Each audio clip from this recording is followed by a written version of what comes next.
এই কিতাবের এক একটা আয়াত তুমি তেলাওয়াত করবা, তোমার জান্নাতের বিল্ডিংটারে উঁচা করে দিবে কে?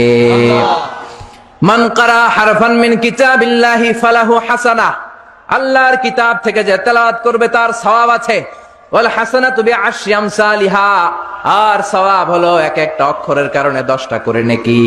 সূরা বাকারার আলিফ লাম মিম যদি আপনি পড়েন, আলিফ লাম মিম তিনটা মিলে একটা অক্ষর নয়, তিনটা 3 অক্ষর, তিনটার জন্য 30 নেকি। সুবহানাল্লাহ।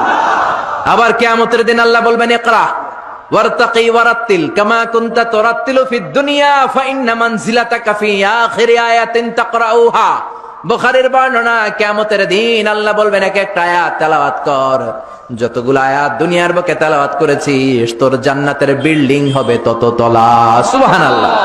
এই পৃথিবীর সবচেয়ে বড় স্কাই স্ক্রিপার হচ্ছে বুর্জ আল খলিফা, সবচেয়ে বড় উঁচু বিল্ডিং। আপনার জান্নাতের বিল্ডিংটা এর চেয়ে অনেক গুণ উঁচু হবে। যতটা আয়াত আপনি দুনিয়াতে তেলাওয়াত করেছেন, প্রত্যেকটা আয়াতের বিনিময়ে আপনার জান্নাতকে এক এক তলা উঁচু করে দিবে কে? আল্লাহ। এজন্য এই কিতাব, এমন কিতাব পড়লে সওয়াব, আবার এই কিতাব ধরলে সওয়াব আছে না নাই? তবে ওযু ছাড়া ধরা যাবে।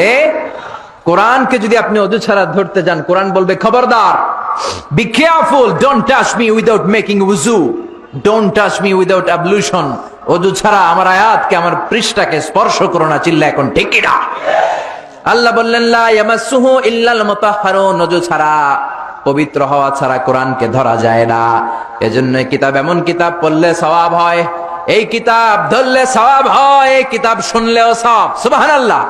ওয়া ইযা কুরিআল কুরআনু ফাসতামিউ লাহু ওয়া আনসিতু লাআল্লাকুম তুরহামুন।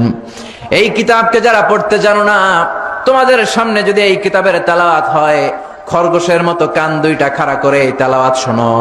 এই তেলাওয়াত শোনার কারণে তোমাদের আমলনামায় সওয়াব দেয়া হবে, তোমাদের উপর রহমত নাজিল করবে কে? পড়তে পারেন না তো শুনেন। মোবাইলের মধ্যে শাইখ আব্দুর রহমান আস-সুদাইসির কোরআন তেলাওয়াত রেখে শুনবেন, শুনলেও আপনার উপর রহমত নাজিল করবে কে? আল্লাহ।